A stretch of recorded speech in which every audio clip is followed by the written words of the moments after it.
అసలు ఈ zodiac killer ఎవరు? అప్పుడు వాంటెడ్ కిల్లర్ అయిన జోడియాక్ కేస్ ఇప్పుడు సాల్వ్ అయిపోయిందా లేదా ఇప్పటికీ మిస్టరీగా ఉండిపోయిందో లేదో తెలుసుకుందాం. అది అమెరికాలోని కాలిఫోర్నియా ఉత్తర భాగంలో 1960 నుండి 1970 కాలంలో ఒక సీక్రెట్ సీరియల్ కిల్లర్ గా పాపులర్ అయ్యాడు.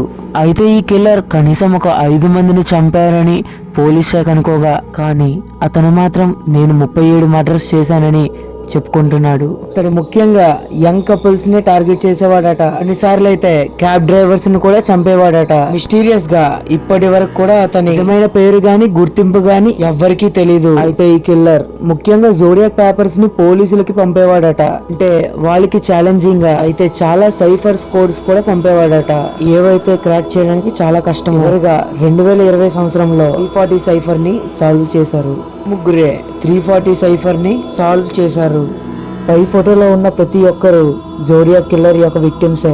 కానీ అందులో మైకిల్ రెనాల్ట్ అనే వ్యక్తి మరియు బ్రియాన్ కాల్విన్ అనే ఈ వ్యక్తి, వీళ్ళిద్దరే జోడియాక్ కిల్లర్ నుండి తప్పించుకోబడిన ఇద్దరు వ్యక్తులు. ఈ కేసు ఇప్పటికీ ఎందుకు మిస్టరీగా ఉండిపోయిందో తెలుసా?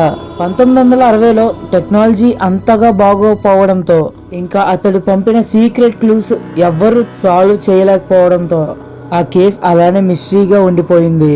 అయితే 1970 నుండి జోడియాక్ కిల్లర్ అసలు లేఖలు రాయడమే మానేశాడట. ఇంకా అక్కడితో జోడియాక్ యొక్క వేట ముగిసిపోయింది. సో ఇదే ఫ్రెండ్స్, ఈరోజు మనం తెలుసుకున్న మిస్టరీ స్టోరీ. ఇలాంటి మరెన్నో మిస్టరీ స్టోరీస్ని తెలుసుకోవడం కోసం మన ఛానల్ని లైక్, షేర్ అండ్ సబ్స్క్రైబ్ చేసుకోండి. బెల్ నోటిఫికేషన్ని ఆన్లో పెట్టుకోండి.